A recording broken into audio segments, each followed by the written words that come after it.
We're back with Senator Tim Keller, and we're talking to him about a variety of state. We even went national a little bit there. Let's touch a little bit on education. I know, we talk a lot about early childhood and higher education and stuff. They were recently, nationally, they're talking about student loans going up higher, July 1st. They go up to 6.8%. I think there's this segment of it that they're saying it could reach as high as that. Touch a little bit on that and what your feeling is as far as overall education, where you feel we are as far as the state of New Mexico is. Sure. Yeah. Well, there's some things I want to start off with. Actually, we do quite well, oddly enough.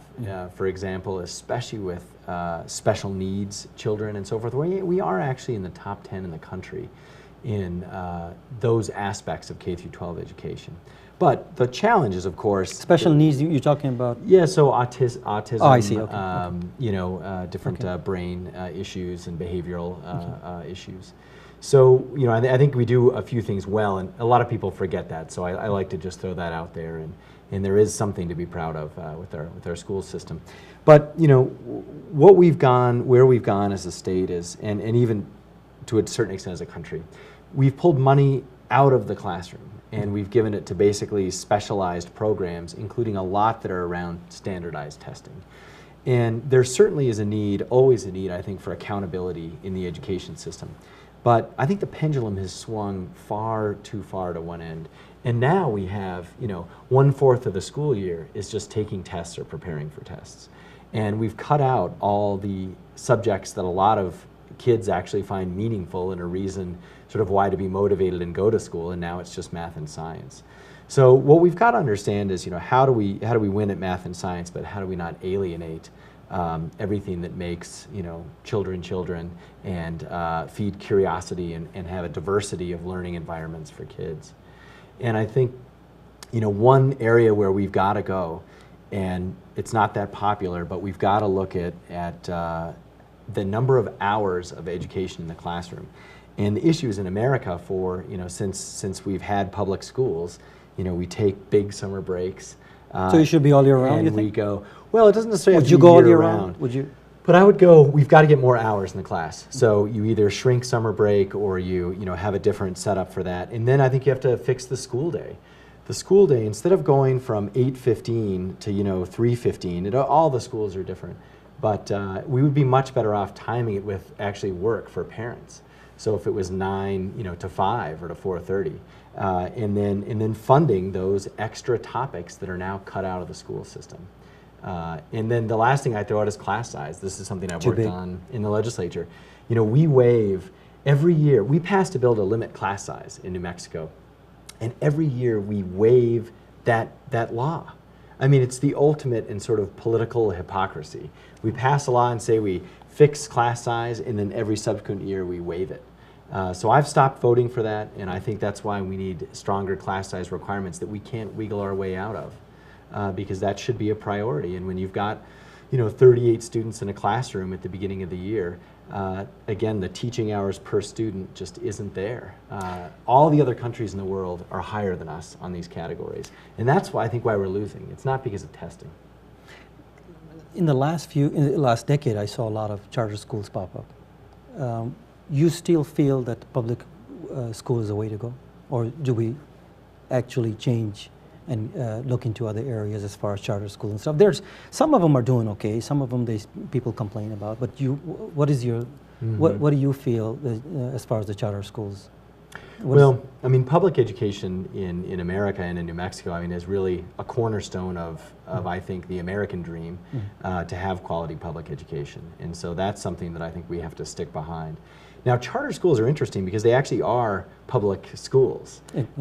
They just, by the definition of their charter, have sort of different requirements and so forth, so they have more flexibility. And I think what that's done is it's created some innovation potential for different learning methods. And we see, based on the supply and demand of students, that there is a demand for alternative learning schools. And so I think it's good that we have those. Now, we have to be a little careful because of accountability. We've had some problems, sort of runaway charter schools. So we have to make sure and stay on top of that. But we've got to make sure that the demand for charter schools isn't being driven by a lack of quality product in public schools or traditional public schools. So, you know, to me, the focus of having a strong, broad-based, you know, American dream capable society is our public education system. I think so. Let's change gears a little bit. We'll probably have to go break anyhow. Let's go into immigration a little bit. If we can, then with the next segment we'll talk more into whichever direction we go in. Nationally, they're trying to do reform. Okay, and I think as far as our state, we passed certain laws. They were, you know, against undocumented driver licenses. Things of that sort came up. Immigration, I think, has to be dealt with. Am I right? Do you feel that we're in the right? Do you think we can get it done this year? Possibly this term, in this presidential term, you think they'll kick the can down the road, or? Well, I hope this is finally, you know, when it gets done. And obviously, a lot of those issues are federal issues, but. When I think about my community in the district I represent, I mean, you know, it's at least 70% non-Anglo in terms of the large Hispanic population. I don't know how many are documented and how many aren't, but I'm sure there's a large population that isn't. But the issue for me, there is a human right issue with respect to families. And when you've got children who, whether people agree with it or not, are U.S. citizens, they deserve the ability to be taken to school by their parents, taken to a hospital by their parents. And when we start, you know, splitting families with immigration policy, I think that's when we are going against what, you know, the American dream is all about. You know, now that said, the legal immigration system is totally messed up. I mean, it's like a 20-year It is broken. Wait, you do need to we do to need get to into the fix country. it. Yeah. So I think one thing that I hope they address in Washington and that people need to talk about more is we need to have the legitimate path to become a U.S. citizen actually be feasible and not a 20-year wait list, which it is in many countries. They're talking about amnesty. When you hear the right, they say don't ever mention the word amnesty because we have de facto amnesty right now.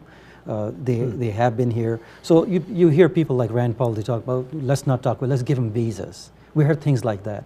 I think most people say we need to look at it from a humanitarian point of view. And I think this is the approach on the left, and I think we tend to neglect that part of it, the human aspect of it. Because statistics, you know, when you get into statistics, there's all kinds of, you know, stats out there. You say, well, there's 11 million, it's 15 million. What do we do if we get amnesty? There's another 5 million going to start joining them.